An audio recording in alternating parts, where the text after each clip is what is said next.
storied postseason history, but maybe a little bit shorter than you would think. Mark Rogers TV, the voice of college football, breaking down all the postseason participants and their bowl history. Please check out the Clemson video. We now move on to the Tigers' opponent at the Cotton Bowl in the college football playoff. That would, of course, be Notre Dame.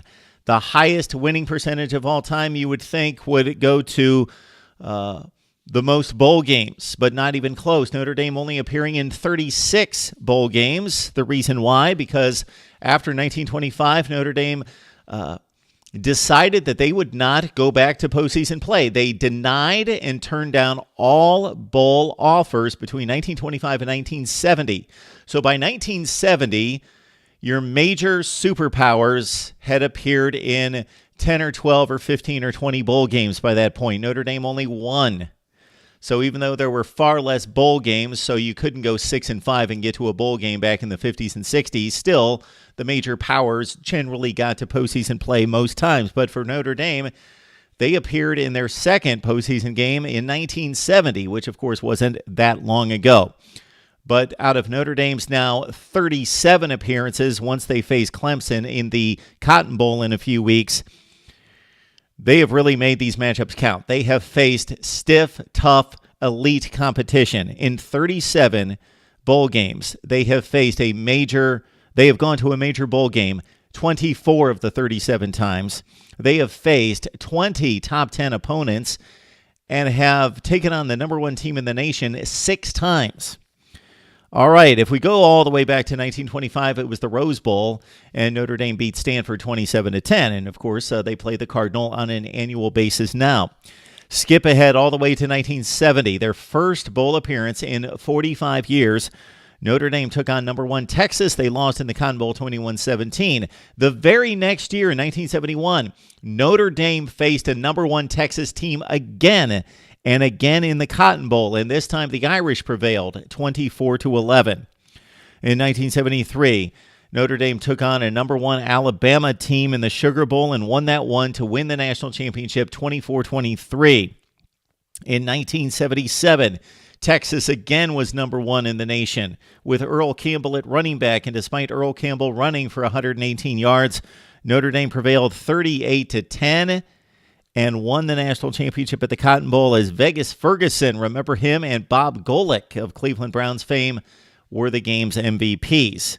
In 1978, of course, that was the 78 season, the 79 January 1st game, the famous Joe Montana game, battling the flu.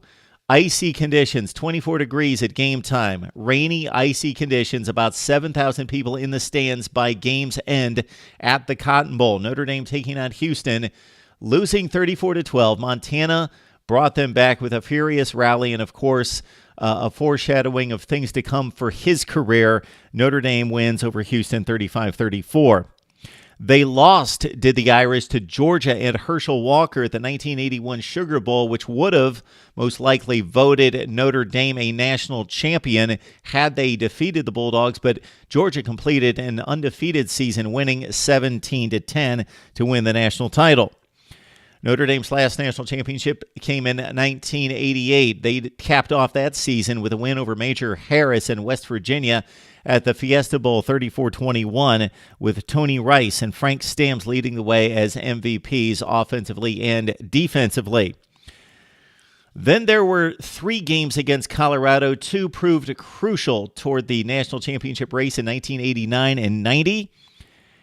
In one of the appearances, Rocket Ismail, do people remember this famous play from college football, raced 92 yards for what appeared to be the game-winning touchdown for Notre Dame. 92-yard touchdown, but it was called back due to a very, very controversial clipping penalty, block in the back actually, and Notre Dame lost to Colorado 10-9 at the 1989 Orange Bowl. And again, they played Colorado 3 times in 6 seasons, losing twice. All right. After Lou Holtz, let's get to the Lou Holtz era.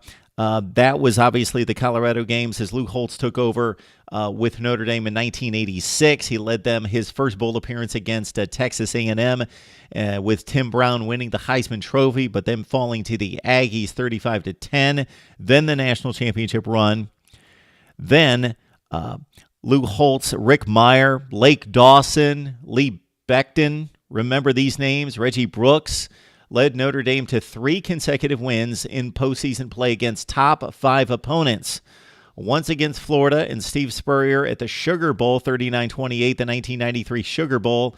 And then the Irish defeated Texas A&M 2 consecutive years, 35-3, and also were 28-3 and 24-21.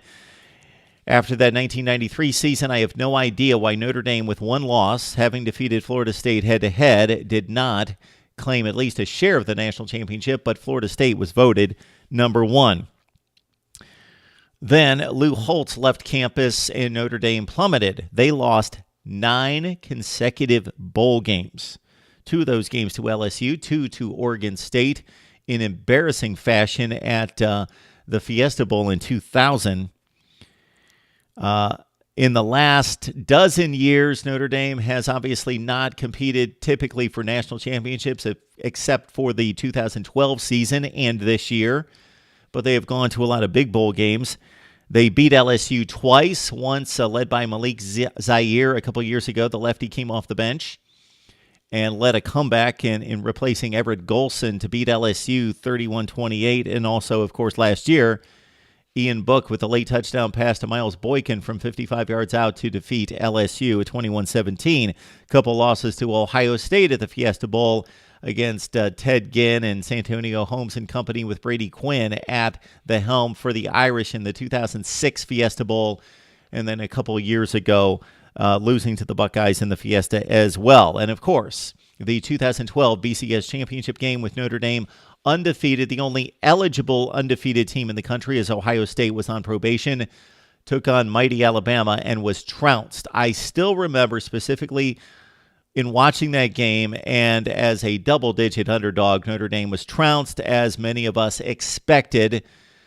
At halftime, Brian Kelly, I remember being pulled aside by the sideline reporter, and he just looked shell-shocked. I don't know that he knew what hit him or his team in this one. It could have been much worse, but Bama let off the throttle in the second half and cruised to a 42-14 win. So Notre Dame, again, playing in its 37th postseason game. We'll see if they're prepared for the college football playoff, their first appearance against the likes of Clemson, Alabama, and Oklahoma. Any thoughts on Notre Dame football history, bowl appearances that you remember? Leave your comments below right here at Mark Rogers TV, the voice of college football, and we'll be back with more bowl history. If you like these videos, please let us know by liking the video and commenting to the video. Otherwise, we won't continue to do them, and we'll move on to our previews and predictions of postseason play right here at Mark Rogers TV, the voice of college football.